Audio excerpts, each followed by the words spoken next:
মার্কিন president Donald Trump ইরানে নৌ অবরোধের ঘোষণা করার পর হরমুজ প্রণালী দিয়ে জাহাজ চলাচল আবারও পুরোপুরি বন্ধ হয়ে গেছে, এমন তথ্য জানিয়েছে সামুদ্রিক গোয়েন্দা সংস্থা লয়েডস লিস্ট।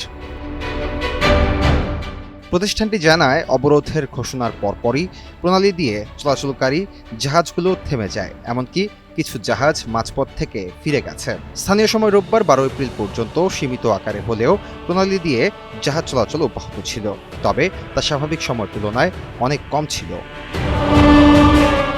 লয়েডস লিস্টের তথ্য অনুযায়ী শনিবার 11 এপ্রিল জাহাজ চলাচল কিছুটা বেড়েছিল, কারণ শিপিং কোম্পানিগুলো যুদ্ধবিরতির সুযোগ নিয়ে মধ্যপ্রাচ্য উপসাগর থেকে কিছু জাহাজ সরিয়ে নেওয়ার ঝুঁকি নিতে শুরু করেছিল। কিন্তু ট্রাম্পের নৌ অবরোধের ঘোষণা আসার পর পরিস্থিতি দ্রুত বদলে যায়।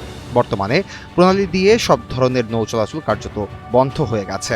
প্রতিবেদন অনুযায়ী অন্তত 2টি জাহাজ প্রণালী পেরিয়ে বের হওয়ার পথে ছিল, সেগুলো দিক পরিবর্তন করে ফিরে গেছে। বিশ্লেষকদের মত, এমন পরিস্থিতি বৈশ্বিক জ্বালানি সরবরাহে বড় ধরনের প্রভাব ফেলতে পারে, কারণ বৈশ্বিক জ্বালানি পরিবহনের জন্য অত্যন্ত গুরুত্বপূর্ণ এই জলপথ দিয়ে বিশ্বের প্রায় 20% তেল ও গ্যাস পরিবহন হয়ে থাকে।